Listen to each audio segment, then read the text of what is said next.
I keep a falcon on my porch rail, and I do not apologize for it. Her name is Vesper. She is old the way I am old, gray at the serre, slower off the glove than she used to be, patient in a way she never was as a yearling. I trained her the traditional way, hood and jesses, and a whistle cue I've used so long I don't remember learning it. Out here on Kessel's Reach, on a homestead I built with my own hands after the Corps let me go, she is the only thing that still answers to me on the first call.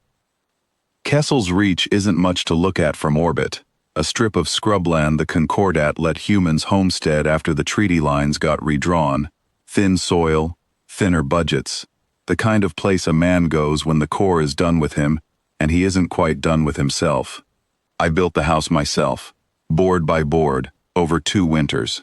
I built the Muse the same way, out back, where the wind off the ridge couldn't get at her. Some mornings, the only voice I hear before noon is my own, talking to a bird who understands maybe 6 words of it and doesn't need the rest. The Ashendine cataloging team came up my road on a gray morning, in their long gray transport, 3 of them, to inventory the resettlement district before the new administrative charter took effect. I'd been told to expect an inspection. I had not been told it would come with a warden barely old enough to shave, clipboard in hand, already looking at my yard like it owed him something. "Hollis," he said, reading it off a manifest. "You keep a live raptor unregistered as a companion asset."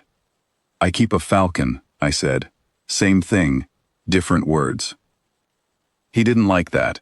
His name was Dos Calpre, and he had the particular impatience of a young man who has been given just enough authority to be dangerous with it.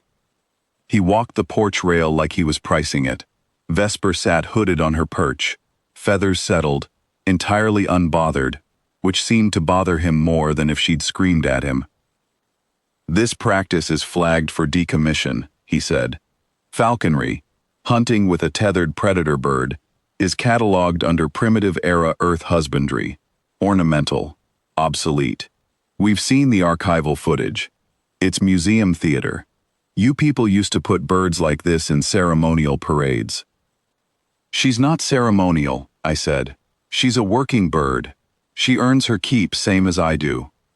"She sits on a stick with a bag over her head," Calpre said, and he almost smiled at his own joke. 2 of his crew smiled with him. The 3rd didn't. She'd been quiet since they stepped out of the transport, older than Calpre by a lot, gray-robed, no rank markings I recognized, standing a little apart the way people do when they've stopped needing to prove anything. I hadn't caught her name. Calpre hadn't offered it. Calpre kept talking anyway, the way young men do when they mistake silence for an invitation to fill it. He told me the resettlement charter had no category for tethered animal husbandry as recreation, that the district couldn't budget an exception for one homesteader's hobby, that the archival records his people had studied showed humans parading these birds at festivals centuries back, and nothing since, which to his mind settled the matter. He wasn't cruel about it. He was worse than cruel. He was bored, filling out a form he'd already decided the answer to before he knocked. "I'm crating the bird for registry evaluation," Calpre said. "Standard procedure. You'll get her back if she clears assessment." I've been threatened by better men than Calpre, and I've buried some of them. I didn't raise my voice. I've found that raising your voice only tells the other man you think the argument needs help. "She's never been in a crate in her life," I said. "She won't take to it well. Give me a minute first." He looked like he wanted to refuse just to prove he could, but the older woman said something short to him in Ashendine I didn't catch, and he stepped back half a pace, jaw tight.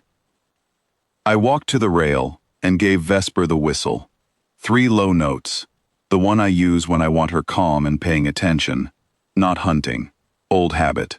I slipped her hood. She opened her eyes the way she always does, slow, gold-ringed, entirely without alarm.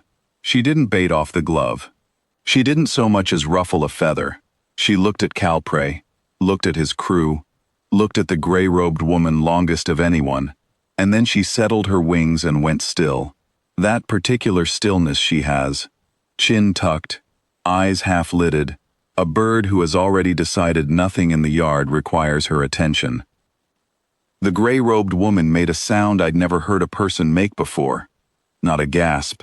Something older and quieter than that. She crossed the yard in 4 strides and went down on one knee in the dirt in front of my porch rail, in front of my falcon, her head bowed so low her forehead nearly touched the grass. Calpray said her name.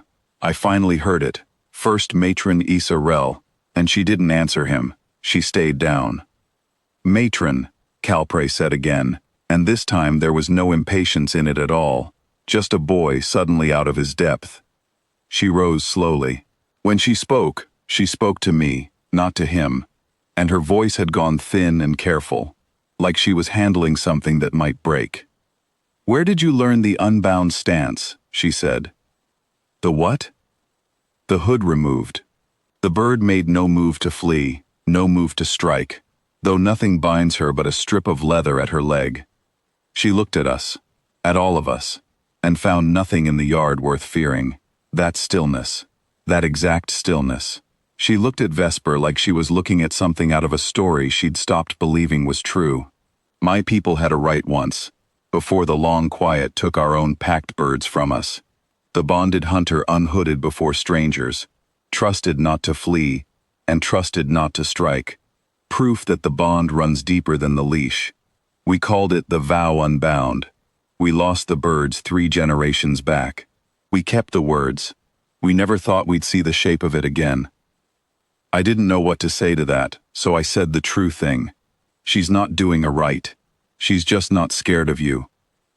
That, Matron Rel said, is the right. She told me the rest of it slowly, like she was translating it for herself as much as for me.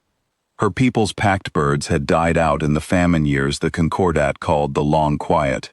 3 generations of drought and want that took the birds before it took anything else. Because a hunting bird is the first luxury a starving world abandons. What survived wasn't the practice. It was the memory of the practice, handed down as liturgy long after there was nothing left to bond with. The words for the rite recited at funerals and namings, with no bird left alive to perform them. She said her grandmother used to describe the unbound stance to her as a child, hands folded the way a wing folds, and she had always assumed it was a metaphor, a pretty story about trust, dressed up as something that used to be real. Calpray had gone very quiet. He looked at his manifest like it had personally embarrassed him, then folded it and put it away, which I noted, because up until then, he hadn't thought there was anything in that yard worth folding a manifest over. The registry order, he started, and the matron cut him off with 2 words in Ashendine that needed no translation. He didn't finish the sentence. He didn't crate my bird.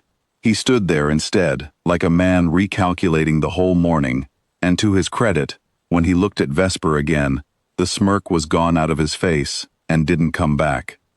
Matron Rel asked if she could stay a while, at a respectful distance, and watch the birds settle for the evening. I said she could. We sat on the porch steps together, an old man and an old woman from 2 different skies, and Vesper dozed on the rail between us, with her hood back on and her head tucked under one wing, entirely indifferent to the fact that she had just rewritten a stranger's entire morning without lifting a talon. You'll tell your Concordat what you found here, I said, eventually. I'll tell them we found a working falcon on a homestead, she said. I don't think the report needs the rest of it. Some things stop being anyone's business the moment they're understood. They left before dusk, the transport rising slow and gray, into a sky the same color. No crate, no registry tag, nothing taken off my porch, but a little of Calpray's certainty. I stood at the rail a long while after the engine noise faded, listening to the quiet come back into the yard, the way it always does out here. Vesper never woke for any of it. She'd made her one decision for the day early that morning, and having made it, she saw no further reason to be interested in anything the sky brought her. That's the thing about a bird that old, that steady. She isn't impressed by rank, and she isn't frightened by numbers, and she has never once in her long life felt the need to explain herself to anyone. I latched the gate, climbed the steps, and left her sleeping where she was. Some things don't need watching over. They've already proven what they are.